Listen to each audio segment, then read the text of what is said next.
Welcome back to our channel, where today we're diving deep into the beautiful game of football, and more specifically, into the concept of thinking inside the box. What does that even mean in the context of football? Well, today, we'll explore the strategies, decisions, and bursts of creativity that happen in and around the penalty area, the box. So, grab your favorite snack, and let's kick things off. Every square inch of a football pitch matters. But the 18-yard box? That is where the math changes. First, let's define what we mean by the box. In football, the box refers to the penalty area, a crucial zone on the pitch where some of the most dramatic moments unfold. Here lies the epicenter of scoring opportunities, pressure, and sometimes, heartbreak. The box is where attackers seek to exploit any defensive weaknesses, and defenders must remain vigilant to avert danger. When we talk about thinking inside the box, we're emphasizing the ability of players to make quick, intelligent decisions in this high-stakes area. It's all about improvisation, awareness, and skill executed under pressure. Think about your favorite forwards. Whether it's Lionel Messi weaving through defenders or Harry Kane making those pinpoint runs, they all possess that unique ability to read the game and find space where others see chaos, all within this confined area. Outside the box, you have time to breathe. You have space to build. But once you cross that white line, the air gets thinner. The pressure becomes absolute. Most players panic here.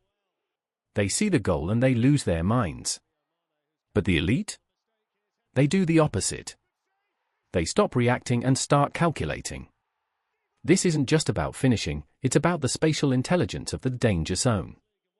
Today, we are breaking down the rules of the penalty area, how to survive it as a defender, and how to conquer it as an attacker.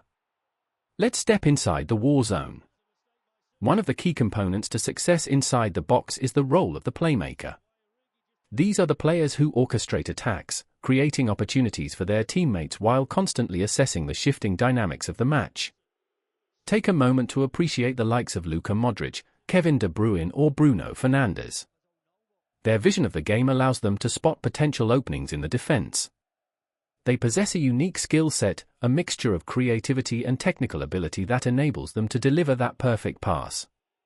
Their decisions define the tempo of the game, often initiating transformative plays that can alter the outcome of a match. But what can we learn from them? It's about understanding space, timing, and the rhythm of play, even when it feels constricted. This is a vital aspect of thinking inside the box. Now let's shift our focus to the strikers, the players whose job it is to find the back of the net. They thrive in tight spaces and often rely on instinct and intuition. A good striker is like a chess grandmaster, always 2 or 3 moves ahead. Consider the likes of Ronaldo or Lewandowski. Their goal-scoring instincts stem from their ability to read the game and anticipate the goalkeeper's movements. Inside the box, they are constantly weighing their options. Should they go for a shot? Attempt to dribble past a defender? Or look for an open teammate? These split-second decisions can make the difference between jubilation and despair. It is important to highlight that the best strikers are often the ones who practice various shooting techniques to be prepared for any situation. Reinforcing that adaptability is key when thinking inside the box. The 6-yard area. This is the realm of the poacher, but the poacher is secretly a mathematician. To master this space, you must understand the angle of certainty. Every step you take toward the near post or the back post shifts the gravity of the goalkeeper. The goal of the attacker is to create a dominant angle where the keeper has no mathematical chance of recovery. It's about the hover. You don't just run into the 6-yard box. You hover in the blind spot of the centre-back. You wait for that split second where they look at the ball. That is your trigger to hunt. You aren't just moving, you are invading the defender's personal geometry.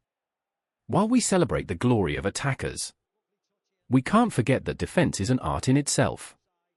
The best defenders are the ones who can read the play before it unfolds, anticipating the moves of the opposition. Take Virgil van Dijk or William Saliba for example. His commanding presence in the box is complemented by his exquisite timing and positioning. He isn't just blocking shots, he's thinking 2 steps ahead, forcing attackers to adapt and rethink their strategies. So how do defenders think inside the box? They must stay focused, communicate effectively with teammates, and take calculated risks, all while maintaining their composure under pressure. This balanced approach is essential in countering the creativity of attackers. For a defender, the box is a test of your panic threshold. Outside the box, you can be aggressive. Inside the box, you must be coiled, but disciplined. 1 inch of a mistimed tackle, and it's a penalty. The unseen game here is the body shape rule. You have to defend with your hands behind your back and your eyes on the attacker's hips. Hips don't lie. If you watch the ball, you get beat by the feint. If you watch the feet, you get beat by the pace. But if you watch the hips, you see the direction of the next move before it happens. You are setting a marker, telling the attacker, I know where you're going before you do. The most dangerous weapon inside the box isn't the long shot. It's the cutback. Why is this so hard to defend? Because it forces the entire defensive line to reset their gravity while moving backward. It's a geometric nightmare. The thinking player knows that the goal isn't the target, the penalty spot is the target. By dragging the ball back against the grain of the defense's momentum, you create a vacuum of space. You are using the defender's own speed against them. You aren't just passing the ball, you are sabotaging their structural integrity. Finally, let's touch on the emotional aspect of thinking inside the box.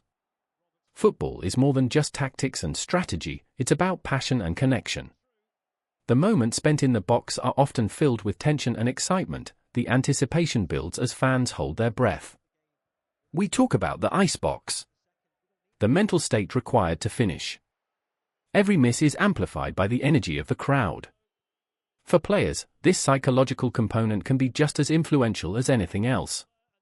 When the ball falls to you in the box, the stadium disappears. The noise dies. Your heart rate should drop, not rise. This is the microsecond scan. While the keeper is guessing, you are looking for the natural gap. Mastery inside the box is about the pause. That tiny fraction of a second where you fake the shot to sit the keeper down before placing it. It's the ultimate sign of a dominant player. You aren't rushing the finish, you are choreographing it. They say the box belongs to the goalkeeper. They're wrong. The box belongs to whoever thinks the fastest. Next time you cross that 18-yard line, remember, the pitch has shrunk, but your mind must expand. Stay coiled, stay dominant, and never stop the hunt. This has been the rule for thinking inside the box. If you want to master the danger zone, subscribe and join Conquer the Pitch community as we break down the football secrets. Thanks for watching.